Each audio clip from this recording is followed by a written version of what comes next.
Don't have any special powers. Oh, I have one, Johnny. I never give up. Hello, everyone. Thanks so much for joining me here today as we get to talk about one of my most favorite subjects, comic books. My name is Jose. I love comic books. I love talking about them. I love sharing them with you. Feel free to follow me on social media if you would like. Links are in the description below. I've also posted a link to the DC fan site that'll have plot synopsis and character bios for this issue. Batman 241 from 1972. This is an actual um not a cop. Oh, how would you say it? It is an actual scan from an actual issue. So I don't have too many of these. So I know the last one that I did really well. So this is actually a pretty famous cover. It's been reprinted several times. Actually, pretty solid here with the cape. Man, oh man, Batman really is DC's best. During this time, Robin also had a tale that was done, and Batgirl I think was in Detective Comics. So Robin and Batgirl sort of shared in the Batman mythos here.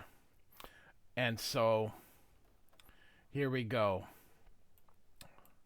There are 8 million people in Gotham City, and unless Batman finds the right one, at dawn dies Mary MacGuffin. So it's not MacGuffin, it's MacGuffin because you see the whole MAC here. So that's how I figure it, that it's not, that it would be MacGuffin. So during this time, Denny O'Neil was doing a slow burn with the whole the demon. So I've been trying to cover his stories, but there were breaks. It he didn't just keep it going one after another. So he had separate stories throughout the entire time. Some with the demon, some without, that will end up culminating in the oh my goodness, Batman 243 and 244. So, all right, somewhere in nighttime, Gotham City. The bat signal. It must mean your husband has succeeded in his chore. So you can see here, there's a woman being held. You see some rope by her ankles here. And this guy here continues here. This is marvelous, for it means that soon he will deliver the goods into my hands. Never. Why would my husband. Never. My husband would never cooperate with a filthy spy. You had better hope he will, my dear. And you can see a knife sort of comes from his glove here, and we've got a snick, not a snicked. By the way, Wolverine had not been created yet, so it would have been pretty cool if there was a snicked. Or you will not see tomorrow's sunrise.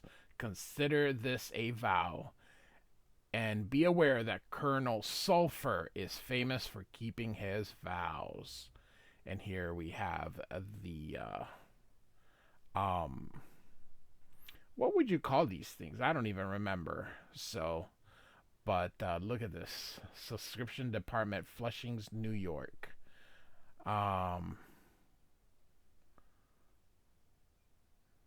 So 25 cents per issue. Goodness gracious. Whew. And so it has already begun, the excursion into danger. Follow the Batman as he battles friend and foe to solve a murder before it occurs. At dawn dies Mary MacGuffin. And so, of course, we have Denny O'Neil as the writer, with Irv Novick and Dick Giordano doing the pencils and the inks. And so this guy here says, not a trace. Top secret government papers stolen from under our noses. And the other guy here says, not to mention the most elaborate alarm system this side of the Pentagon. And And Commissioner Gordon says, "You FBI men are as stumped as my police force, eh? Well, well, okay. Well, we'll be getting expert help soon from the Batman. And speak of the devil, he arrives."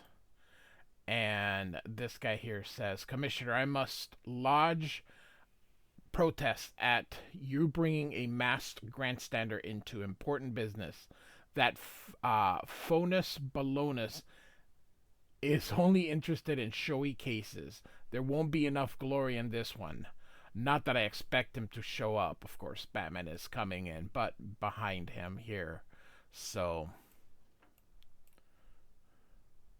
but of course, Batman does show up, and he says, "You wanted to see me, Commissioner?" And Gordon says, "Yes, we have a real baffler. Documents involving secret diplomatic relations are missing." And of course, the FBI guy is all shocked. "I assume you don't have any idea how they were taken," says Batman as he carries the guy out. "Not one idea, Batman." So Batman again tosses him outside and he says, "You've examined the premises?" "Excuse me." And then the other guy says, "Yes, and found nothing except a small bit of silver." And then he closes the door. "I'm rather allergic to noisy city commissioners," says Batman. "Now, you were saying?" "Here is a single clue, a formless hunk of metal, not much to go on." And Batman looks at it and says, "Not much, maybe, but something. Do me a favor, find out if anyone who works here ever attended the Paris School of Diplomacy." Oh, that is a weird one. And so, moments later, according to our office, there is a Paris grad on the staff. Is MacGuffin ever allowed in this filing room? Howard MacGuffin, one of the brightest of the young diplomats. And he says, "Why, no, his desk is downstairs." And Batman says, "Then we have our start. Write down this address. I'll question him and phone you at headquarters." And so, Denny O'Neil, when he took over Batman, he completely changed those campy adventures, and brought a more street level, similar to what Jim Starlin did. I just concluded his run. I do have a playlist with Batman, so feel free to check it out if you'd like.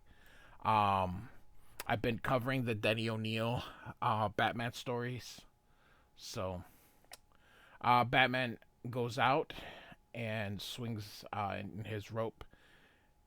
And he's thinking here, it could be a coincidence that a piece of Paris School's graduating ring was found at the scene. How the hell does he know that? I'm telling you, sometimes these things, I understand he's a detective, but man, make him work for it. And there's no sense in throwing a lot of official suspicion on a possibly innocent man.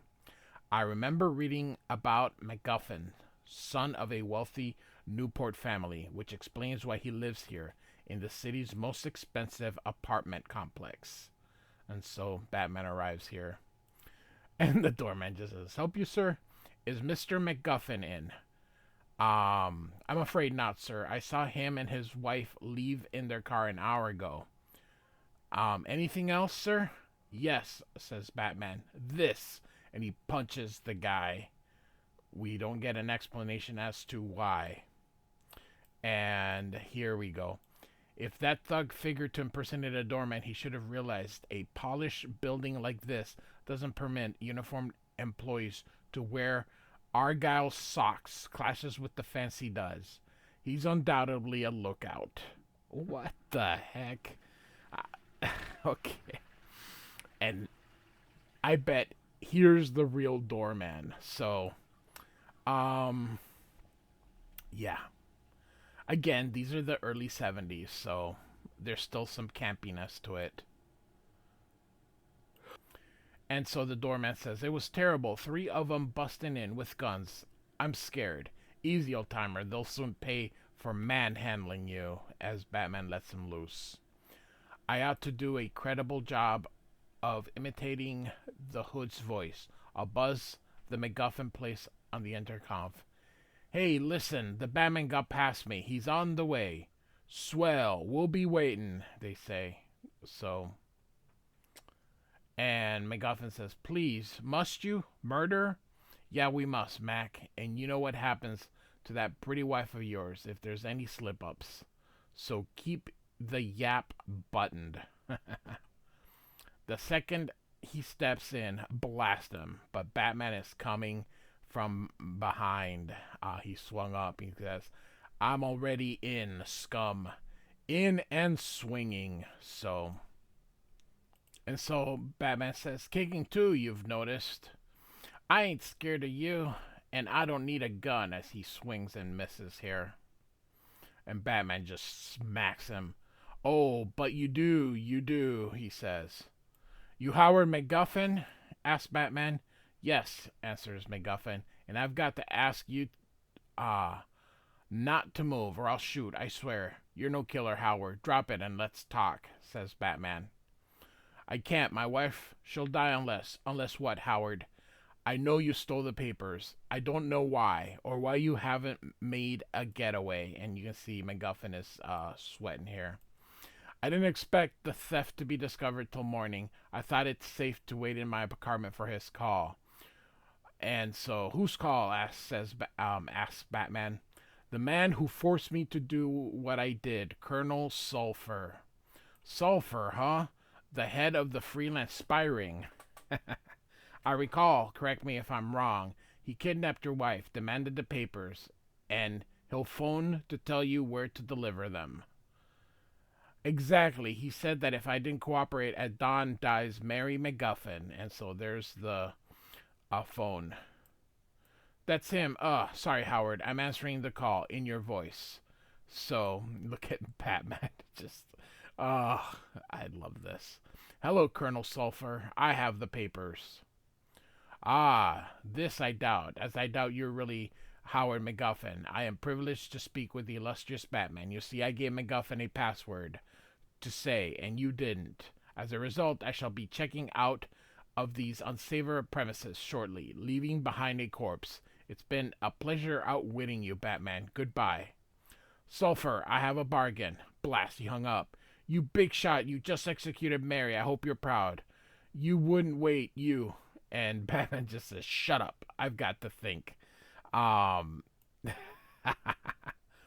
Sulphur said he'd be checking out.